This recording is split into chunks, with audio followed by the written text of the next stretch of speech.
Hello everyone, আবার নতুন একটা ভিডিও নিয়ে আপনাদের কাছে চলে এসেছি। তো আজকে যে ইংলিশ ফোনিক্স বুক আমি আপনাদের সাথে শেয়ার করব, এটার নাম হলো শপস। তো এটা হলো ইয়ার 1-এর বুক।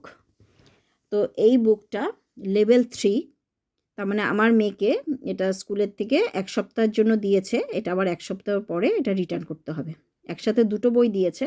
তো এটা হলো আমার ফোনিক্স বুকের 2 নম্বর বুক।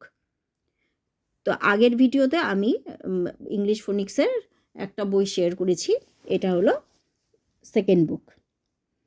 তো এখানের বাচ্চাদের আমি আগেই বলেছি আমার ভিডিওতে যে প্রতি সপ্তাহে 2টো করে বুকস দেওয়া হয় ইয়ার 1-এ, কখনো কখনো 3টে দেওয়া হয়, 1 সপ্তাহ পরে এগুলো রিটার্ন করতে হয়।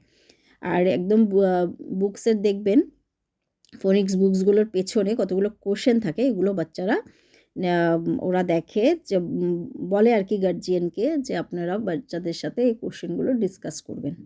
তো বাচ্চারা কতটুকু বুঝতে পেরেছে তা বোঝার জন্য। তো এখানে কি হয়, ওরা রিডিংটা ইমপ্রুভ করে এই বুকসগুলো পড়ে, প্লাস ওদের একটা বুকসটা কতটুকু বুঝলো তারও একটা ধারণা হয়ে যায়। তো এইভাবে ওরা প্রতি সপ্তাহে বুকস দেয়। তো আমি ইউকের যতগুলো বুকস ওর স্কুলের থেকে আমার মেয়েকে দিয়েছে, এগুলো সব আমি আমার ভিডিওতে শেয়ার করছি।